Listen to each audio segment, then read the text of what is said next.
ஒரு சில நேரங்களில் சில விஷயங்களை பேசும்போது நம்மளுக்கே ரொம்பவே மனதை வலிக்கும் அப்படின்னு சொல்லுவோம். அப்படி தான் இங்கே ஒரு விஷயம் நடந்திருக்கு. என்னென்னா ஏஆர் ரஹ்மான் அவர்களை வேறு யாரோ காதலிக்கிறாங்க அப்படின்ற மாதிரி சில விஷயங்கள் வெளியாகியிருக்குது. என்ன ஆச்சு அப்படின்றது தான் நம்ம வீடியோக்குள்ளே போய் பார்த்து தெரிஞ்சுக்க போகிறோம். அவருக்கு புதிதாக ஒரு காதலி இருக்காங்கன்னு பிரபல நடிகர் சொல்லியிருக்கிறது மிகப்பெரிய அளவில் எல்லோருக்குமே அதிர்ச்சி ஏற்படுத்தியிருக்கு.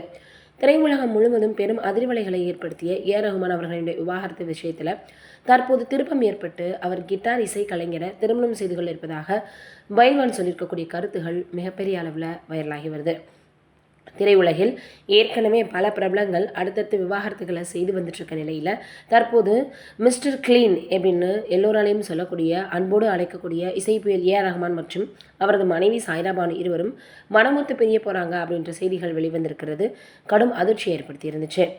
அடுத்து இரவு 11 மணி அளவில் தனது கணவர் ஏஆர் ரஹ்மானை விவாகரத்து செய்வதாக தனது வழக்கறிஞர் மூலமாக அறிவித்தாங்க சாய்ரா பானு. தங்களது நலன் கருதி தங்களுக்கு ஏற்பட்டிருக்கக்கூடிய இடைவெளியை இனி எப்படியும் நிரப்ப முடியாது அப்படின்னு உணர்ந்ததுனால இந்த முடிவை எடுத்திருக்கிறதாக சொன்னாங்க. இந்த சூழலில் இவரது விவாகரத்துக்கு காரணம் என்ன அப்படின்னு பல்வேறு வகைகளில் பலருமே கேள்விகளை எழுப்பி வந்துட்டுருக்காங்க. தற்போது அதற்கான விடை கிடைத்திருக்குது. மிக நேர்த்தியான முறையில் பைல்வான் ரங்கநாதன் வெளிப்படுத்தியிருக்காரு. சமீபத்தில் ஒரு பேட்டியை கொடுத்துருக்கிறாரு பைல்வான் ரங்கநாதன். கள்ளக்காதலில் ஏஆர் ரஹ்மான் சிக்கியிருப்பதால் தான் தன்னோட மனைவி விவாகரத்து செய்ய இருக்கிறதாக சொல்லியிருக்கிறது கடும் அதிர்ச்சியை ஏற்படுத்தியிருந்துச்சு. அவரினுடைய பேச்சில் ஏஆர் ரஹ்மானினுடைய இசைக்குழுவில் இருக்கக்கூடிய இசைக்கலைஞர் மோகினி என்பவரை தான் 2வது திருமணம் செய்து கொள்ள இருக்கிறதாக தகவல் வந்திருக்கு. இவர் தமிழர் அல்ல, ஏற்கனவே திருமணமானவர் அப்படின்ற தகவலையும் சொல்லியிருக்கிறார். அதோடு மட்டும் இல்லாமல் இதில் குறிப்பிடக்கூடிய விஷயம் என்னென்னா, தனது கணவர் ஏஆர் ரஹ்மானை அவரது மனைவி சாய்ரா பானு விவாகரத்து செய்த நிலையில் அன்றைக்கே இசைக்கலைஞர் மோகினி தனது கணவரையும் விவாகரத்து செஞ்சிருக்கிறார். இரண்டையும் பார்த்திங்கன்னா சேர்த்து வைத்து பார்க்கும் பொழுது இப்போ இருவரும் திருமணம் பண்ண போகிறாங்களோன்னு ரொம்பவே பார்த்திங்கன்னா அசிங்கமாக எல்லோருமே பேச ஆரம்பிச்சிட்டாங்க. ஆனால் அது எந்தளவுக்கு உண்மை அப்படின்றது தெரியல. இதை பற்றி ஏஆர் ரஹ்மான் அவர்கள் இது வரைக்கும் எதுவுமே சொல்லவே இல்லை அப்படின்னு தான் சொல்லணும். எங்கே தான் போயிட்டுருக்கு தொடர்ந்து இந்த காலகட்டங்களில் உறவு அப்படின்றது நம்மளுக்கே தெரிய மாட்டேங்குது. 29 ஆண்டு கால தாம்பத்திய வாழ்க்கை கசந்து இருக்குது இருவருக்கும் அப்படின்னா அப்படி என்னதான் பார்த்திங்கன்னா இருக்க போகுது அப்படின்னு பலருமே பேசி வந்துட்டுருக்காங்க. மிஸ்டர் கிளீன் தான் எல்லாருமே இவருக்கு சொல்லுவாங்க. ஆனால் எப்படி இவருக்கு இப்படி ஒரு நிலைமை ஏற்பட்டிருக்குன்னு பலருமே பல கேள்விகளையும் சந்தேகங்களையும் முன்வைக்கிறாங்க. நீங்கள் என்ன நினைக்கிறீங்கன்னு கமெண்ட்டில் சொல்லுங்கள்.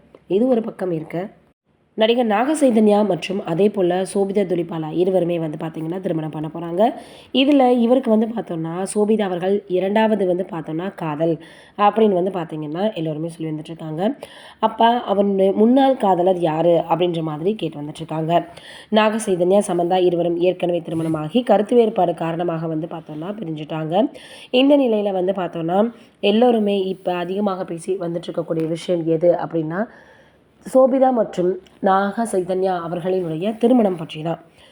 இருவரினுடைய திருமணத்திற்கும் பெற்றோர்கள் பார்த்தோன்னா மிகப்பெரிய அளவில் இப்போ திருமணம் நடக்க போகுது வருகிற டிசம்பர் மாதம். அதோடு மட்டும் இல்லாமல் ஏற்கனவே இவங்க பார்த்தோன்னா முதல்ல விண்ணை தாண்டி வருவாயா அப்படின்ற படத்தினுடைய ரீமேக்கில் தெலுங்கு மொழியில் பார்த்தோன்னா எடுத்தப்போ தான் நாக சைதன்யா மற்றும் சமந்தா இருவருக்குமே திருமணம் ஆகியிருக்கு. அதை தாண்டி இவங்க பெற்றோர்கள் சம்மதத்தோடு திருமணம் செஞ்சுக்கிட்டாங்க. சில வருடங்கள் கழித்து இருவருக்கும் விவாகரத்து ஆகிடுச்சு.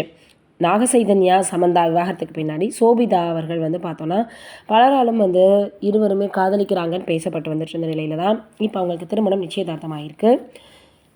அவரோட பிரணவ் மிஸ்ரா அப்படின்றவர் தான் ஏற்கனவே முன்னாள் காதலராக இருந்திருக்கிறாங்க சோபிதா துலிபாலாவுக்கு அப்படின்னு எல்லோரும் சொல்லி வந்துட்டுருக்காங்க. ஃபேஷன் டிசைனிங்கில் மிக பிரபலமானவங்க. தற்போது ஹியூமன் பிராண்ட் ஃபேஷன் டிசைனிங் என்ற கம்பெனியில் இயக்குநராக இருக்கிறார் பிரணவ் மிஸ்ரா. 2019ஆம் ஆண்டு இவர்கள் பார்த்தோன்னா சில வருடங்களுக்கு முன்னாடி காதலிச்சு வந்துட்டு இருந்தாங்க. பிறகு கருத்து வேறுபாடு ஏற்பட்டதுனால சோபிதாவும் பிரணவ் மிஸ்ராவும் பிரிஞ்சுட்டாங்க அப்படின்ற மாதிரி சொல்லப்படுது. நீங்கள் என்ன நினைக்கிறீங்க இதை பற்றின்றதை மறக்காமல் கமெண்ட்டில் சொல்லுங்கள்.